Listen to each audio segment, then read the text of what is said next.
Hey, what's up? Welcome to today's episode of Grind Hard, Hustle Smart. Let me just welcome all my long term subscribers and listeners. Welcome. I love each and every one of you. You all know here on this channel, on this podcast, we are family. And we go by the name of what? The Grind Gang, because we're getting out there, we're grinding hard, and we hustling smart. So if you want to become part of the family, just subscribe, just download the podcast, and you can be part of the Grind Gang today. You can also go to thegrindishard.com and purchase merchandise from this channel. You can also go to thecharlesjohnson.com to book me for speaking engagements, read my bio, and all that good stuff. But today, we're going to talk about three individuals who have a pivotal, a pivotal, what a word am I talking about? A pivotal role in the reason why I'm standing in front of you all today, and the reason why this channel has been heard and this podcast has been heard around the globe because they made me the man that you see standing in front of you today, a man of many stories, a man of many downfalls and setbacks, but also of many triumphs. And so I'm going to share some of my stories, as always, from my childhood to bring you up until today. And I'm not going to go in chronological order. We know that already. But Charles, what you talking about? You're talking too long. Shut up speaking. Let's get into it. See you in it. It is now game time. Round one. DJ Debs versus the obstacles of life. Fight!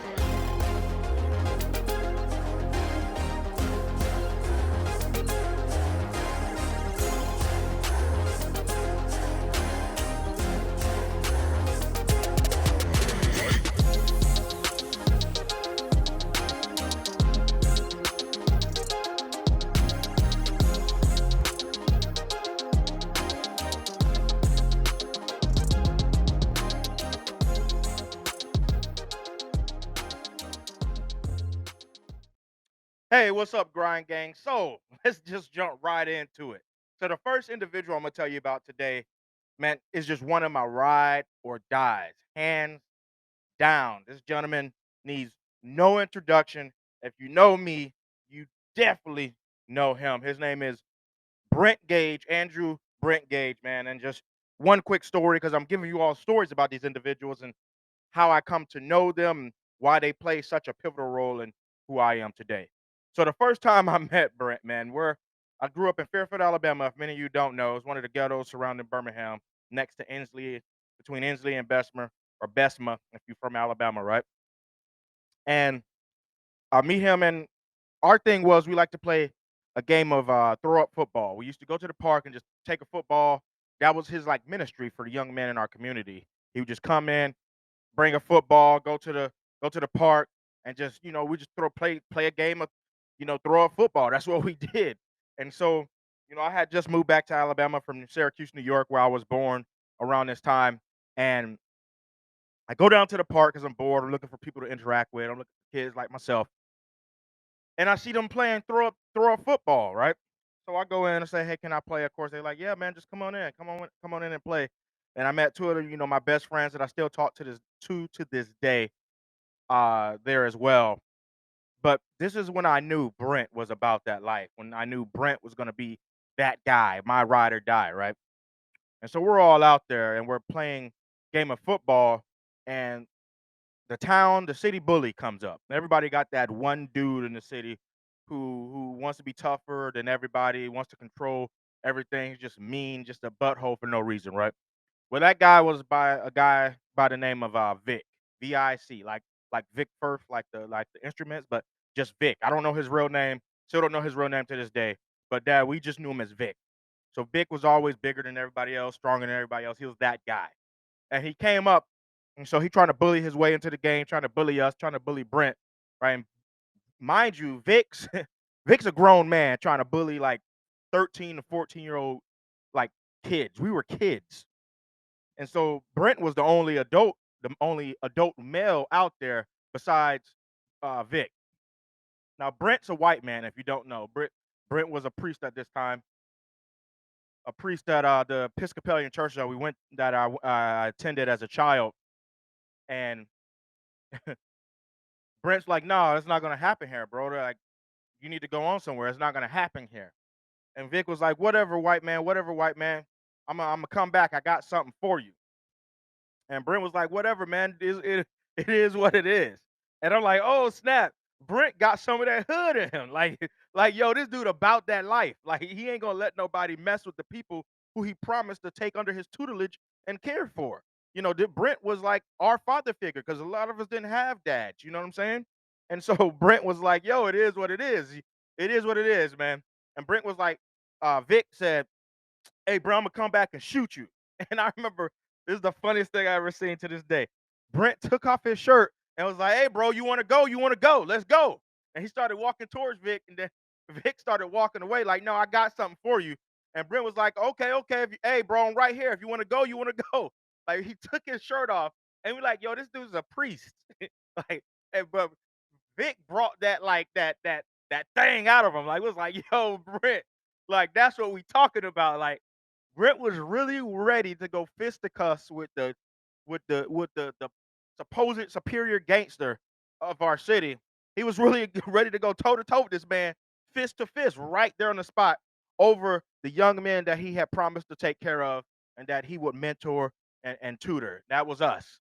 And I was like, yo, you only meet so many people in your life who are about that action. Like when they tell you that they got your back no matter what, they got your back no matter what. That's why I'm such a strong friend to everybody who I have a genuine connection with to this day. I don't leave anybody behind. If I tell you I'm gonna be there for you, I'm gonna be there for you. And I learned that from him. That's why I am the way I am. That's why I love the way I love. That's why I protect the way I protect.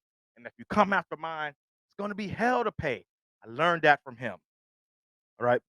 Consequently, Vic ends up getting killed, not by, of a violent act of his own making. Well, it was of his own making. He got killed by his own actions. He ended up getting in a motorcycle wreck, and in the motorcycle wreck, it ejected him high enough, apparently, to he got decapitated on the power line. That's what happened. So rest in peace, RIP to Vic, and obviously condolences to his family. This ain't trying to celebrate his death or anything. This happened, man, over 20 years ago anyway. But yeah, that's how Vic ended up getting up out of there.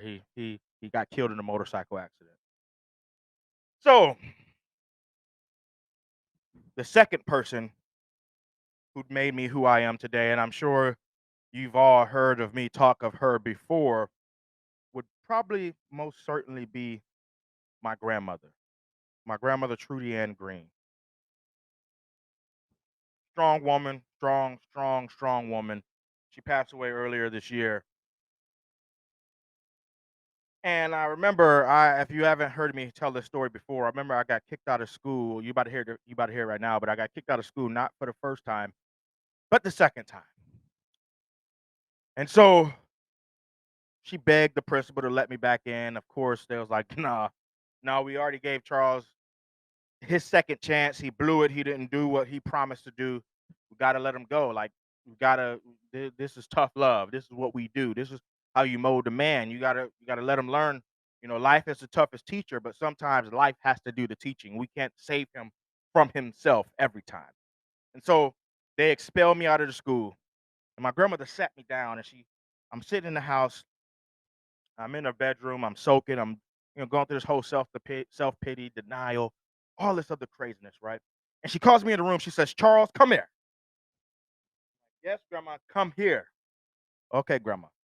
And I go sit on the bed. She says, "Sit down, boy." My grandmother starts crying, and I've never seen my grandmother really cry. She cried at my great grandmother, her mother's funeral, but other than that, I've never seen my grandmother, excuse me, just cry. Like, and it wasn't like that normal. It was like grief, like I had died. Like whatever idea she had of me is no longer existed in her mind. Like she now has to settle for what she has. That expectation that she had for my life going towards the future was no longer relevant anymore. Now she had to deal with the death of whatever dreams that she had for me. That's the type of tears that she cried. And she says, "You're going to be different." And I'm like, "Okay, grandma," because in my young folly, I don't know what she's talking about. And then she puts her finger in my chest. She pokes me right in the chest. She says, "You're going to be different." I'm like, "Grandma, I hear you." "No, little Charles, I need you to be different. You need to be that man in this family that takes our family to a new level. No longer can we be known as criminals and drug dealers and all the crime that our family has done, all the underachieving that you need to be I need you to be different."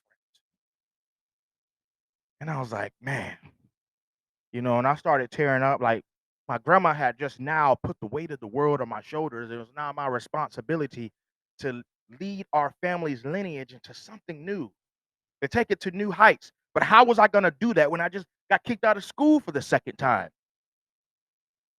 She said, "You know what? Brent called."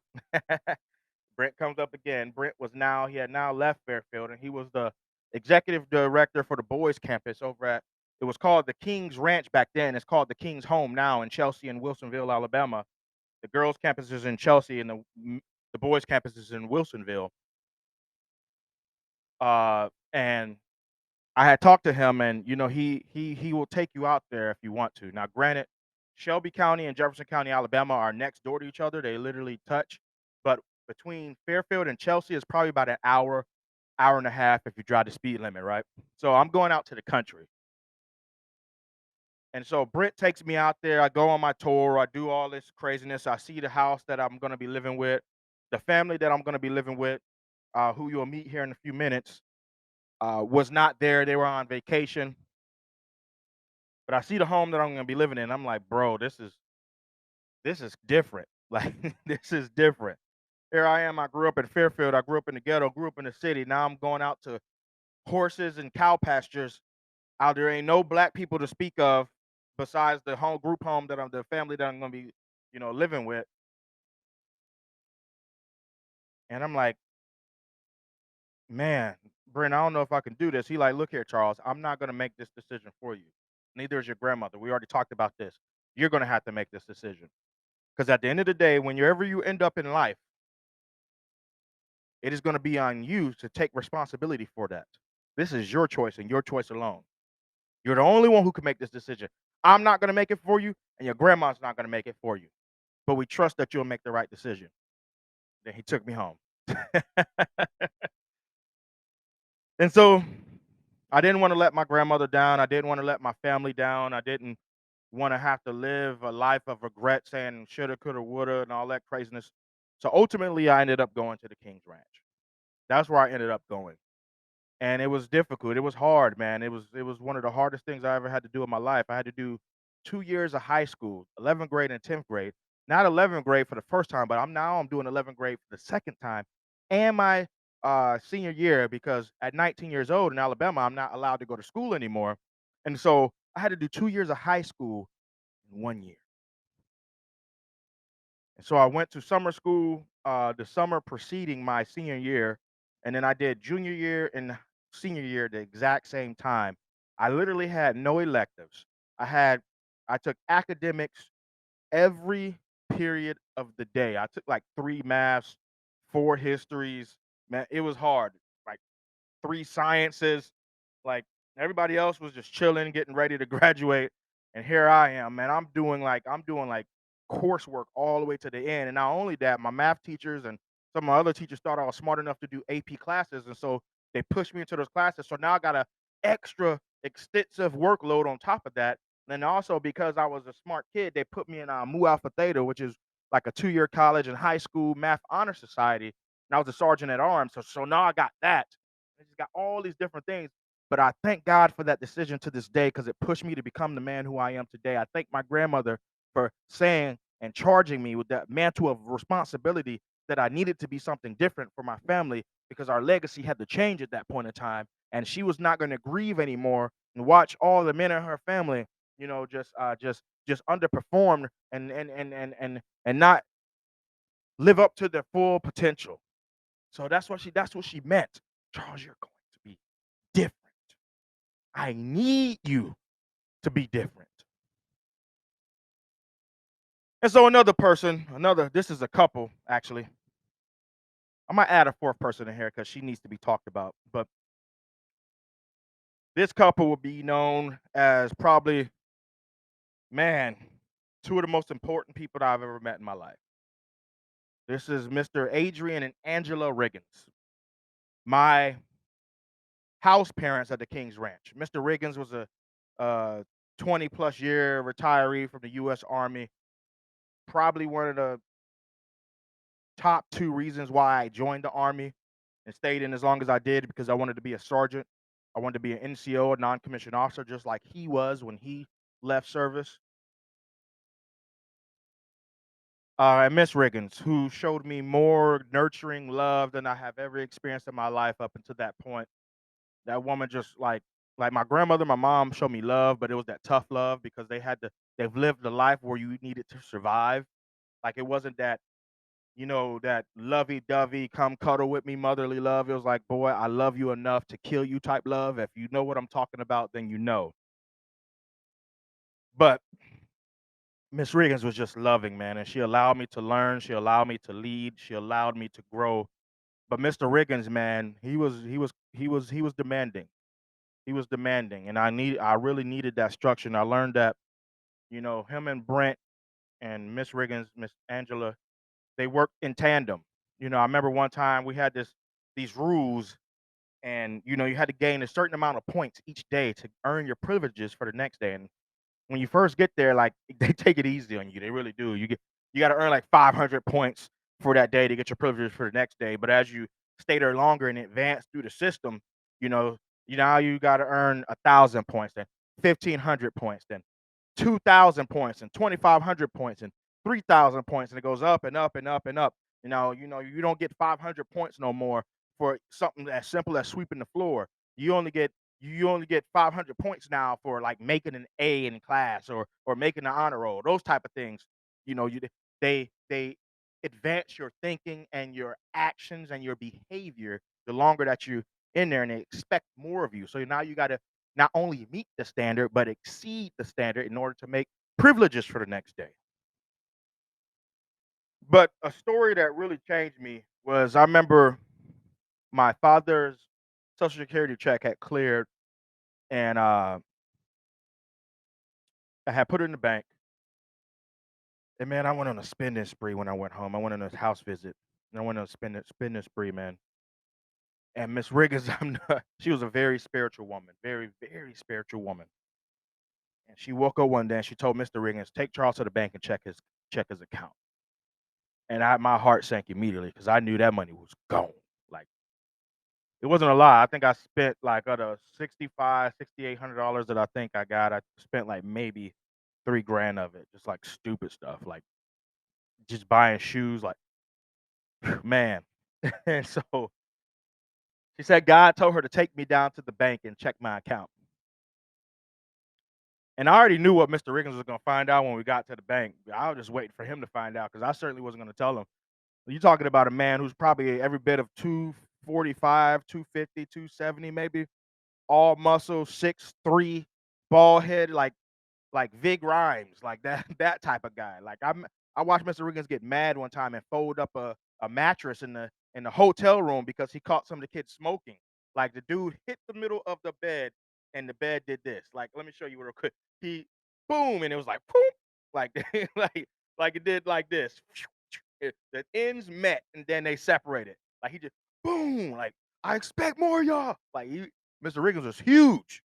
So I'm not about to tell him that, yeah, yeah, the dude, the leader of your home, the most mature person in the house, the supposed to be one of the most intelligent children in the house. The I was the house leader at the time, which means I was the top dog of the guys in the house. That I had just done everything contradictory to what y'all taught me this entire time. And so, man, we go in the bank and they pull up my account, man. Show Mr. Riggins the numbers, man. And he just give me this look, and I was like, "Oh, it's game time!" Like he gave me that look, boy. Like, boy, it's about to go down. And so we get in the car, and Mr. Riggins, with the car we drove, there was this old Cadillac, man. I want to say it was a Coupe de Ville. I can't remember. Can't remember off the top of my head. I want to say it was a Coupe de Ville. And man, like I said, Mr. Riggins was huge, and he balled up his fist, and I was like, "Oh God," I was like, "Oh God, please no." And he hit the roof of the car, and he was like, "You're my son. You're gonna take care of this." And even though I was frightened in that moment, I felt more love from anybody than I had felt up until that point in my life because Mr. Riggins had claimed me. And that's one of the things that, looking back on it as an adult now, if anybody could have done anybody for me at that point in time in my life or growing up as a kid is for a man, but not only a man, but especially an African American man to claim me. Like, you're my son. Like, you're going to live up to the standard that I have set. And that was just monumental for me. And that probably solidified my choice of going to the military at that point in time. Like, hey, I can't fail. Mr. Riggins didn't fail. Miss Riggins didn't fail. This is the first successful black family I have ever seen up until my point in my that point in my life. A black female, a black male having children, going on to be living successful lives and traveling across the world. And they got so much love in their hearts that they come back and give it to children who don't have any in their lives at that point in time or any structure in their lives at that point in time. They got so much to give. I need to live up to that standard. And so they've molded me into the person who I am today, and I still got their numbers. I still call and talk to them. I still send them messages. They've that I graduated from high school. Let's see, 2006, and I left the King's Ranch in 2007. I left the King's Ranch, and now we're here going into what 2023, man, 2023. So we're almost over a decade, and I still talk to them. I do, man. I can't stop. There's people in your life who you meet who you need to keep forever, and they're two of the people. Two of the people. So now I've told you about three. I'm gonna give you a bonus one. I'm gonna give you a bonus one. This one kind of saddens me, but you know, you have people in your lives, and this woman has played the key role in my life because she's my mom. She's the reason why I'm here today. Excuse me. And I used to be angry at my mom. I'm not gonna lie to you. I used to be angry because I felt that she didn't show me the love that I needed as a child because she wasn't, like I said, she wasn't that nurturing mom. She showed me tough love, very tough love. But as I got older and she started to, tell me more of the stuff that she's went through in her life, I understand. I understand. And I remember like it was yesterday when I graduated high school and my mom got to watch me walk across the stage. And then they gave us flowers to hand to our parents. We gave my mom a rose, and you give your mom the rose. They give you a hug, they give you a kiss, and you let go and walk back. And my mother wouldn't let me go. She wouldn't let me go.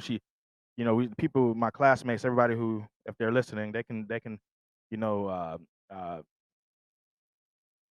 justify this or confer it.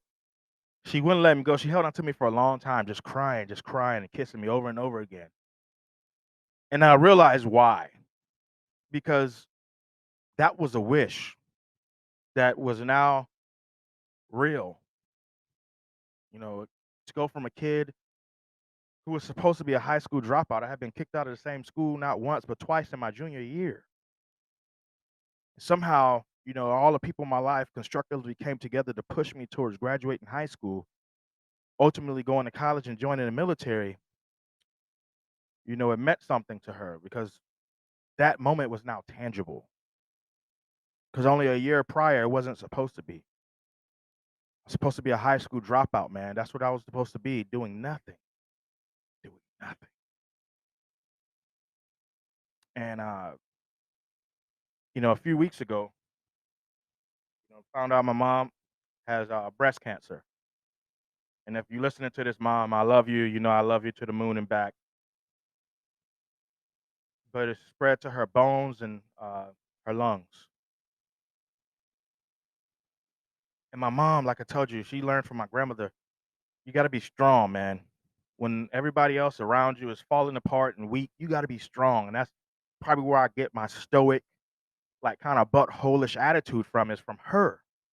because I watched this woman work doubles and triples, and she just had to be strong when nobody else was there to support her. She had to support herself, and that's where I get my independence from. You know, my pride sometimes a lot of times gets in the way. I don't ask for help. I learned that from her.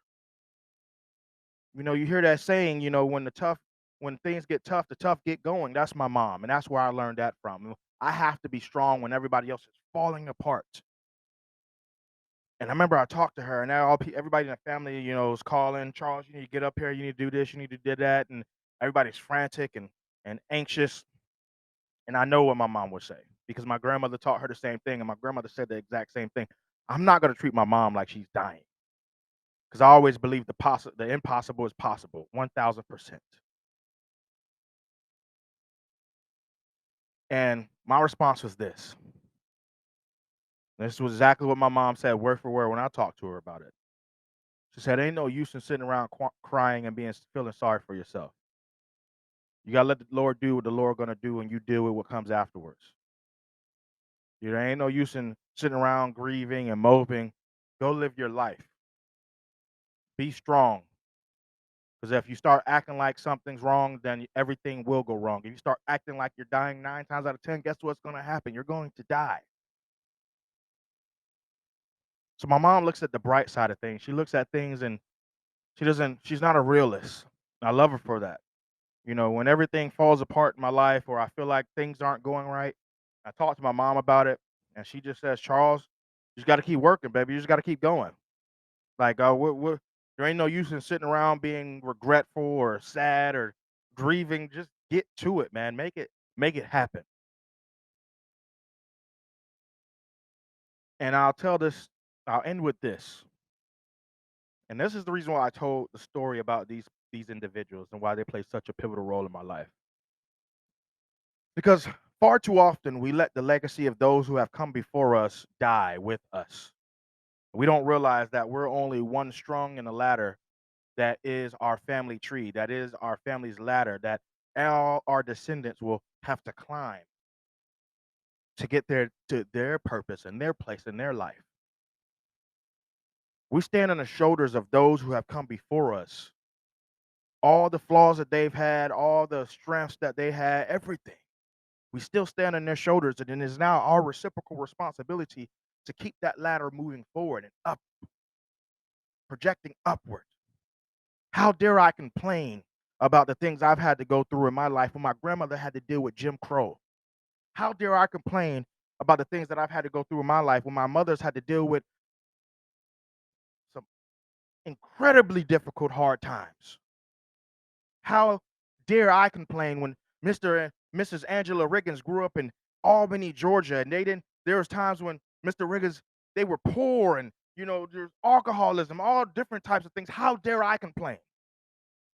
How dare I complain when Brent, even though his family was very affluent from a very rich neighborhood in Alabama called Mountain Brook, and he still had difficult times. He still had to grow up in the streets because his dad was a hard man. And he wouldn't give him anything for free. He had to go work for it. How dare I complain?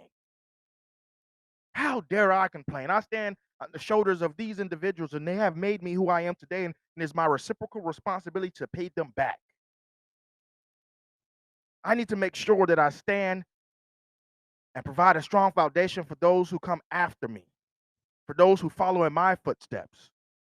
I am now the trendsetter. I am now the goal. I am now the standard bearer. I am now the standard maker. The higher I go, the higher the standard gets. It is not enough for me to just go get my bachelor's. Now I got to get my master's. It's not enough for me to go get my master's. Now I got to get my doctorate. And I need to be reaching back to those and teaching those and instructing those and tutoring those and mentoring those who are coming behind me. And even those who grew up beside me, I still got to reach out and love on them and touch them and let them know that they can still go. The moment you wake up each and every morning, you need to realize that you still draw breath, that you still have life, meaning you still have a new opportunity to do it again, to try again, to become better. It's not over yet.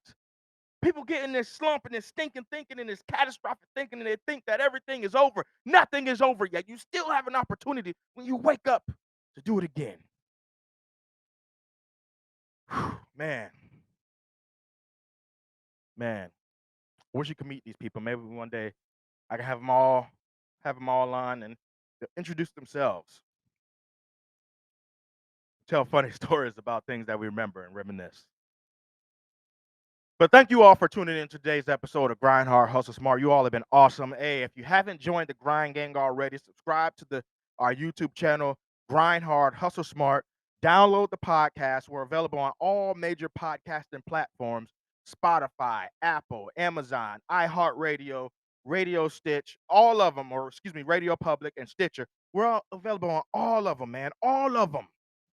You can find me at thecharlesjohnson.com. That's my professional speaking website. You can buy the merchandise at thegrindishard.com. Ladies and gentlemen, without further ado, you all are awesome, amazing, wonderful human beings. Don't let anybody tell you anything different. And you have a reciprocal responsibility to stand on the shoulders of the giants that have come before you and ensure that their legacy remains strong and stand strong forever, and that you are constantly and daily and progressively pushing the standard of your family upward. That is your responsibility to those who have come before you. Your ancestors expect something of you. Your descendants expect something of you. Meet those standards. Have a good one.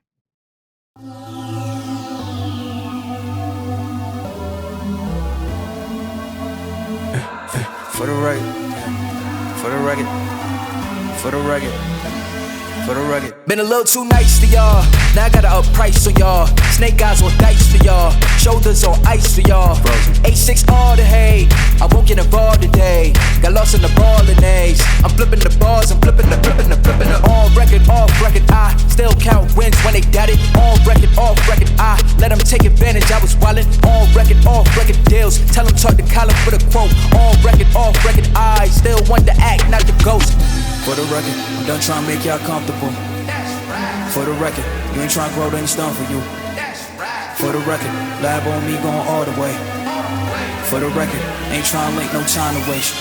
Running through it with the young influence, adolescent presence, I'm succumbing to it. I've been giving yeses when I shouldn't do it. I complete ejected, but the moves elusive, and I'm barely moving, but I'm still gon' boost them. I can't work on winners when I know you're losing, so I work the winners and they throw the deuces. Guess I had to pivot, shooting no bazookas for the facts. I need racks, paper cash, fuck a tax, that's a joke. Tell them laugh, Uncle Sam, buck out the bag. Brody plot, but get a whack. Contract, give me the max. I got lab on my back. You ain't that, then it's raps. Whoa, whoa, whoa. For the record, I'm done trying to make y'all comfortable. For the record, you ain't tryna grow, then it's done for you. For the record, lab on me going all the way. For the record, ain't tryna link, no time to waste. Facts, I need racks, paper cash, buck a tax, that's a joke. Tell them laugh, Uncle Sam, buck out the bag. Brody plot, but get a whack. Contract, give me the max. I got lab on my back. You ain't that, then it's raps. Whoa, whoa, whoa. For the record, I'm done tryna make y'all comfortable. For the record, you ain't tryna grow, then it's done for you. For the record, lab on me going all the way. For the record, ain't tryna link, no time to waste.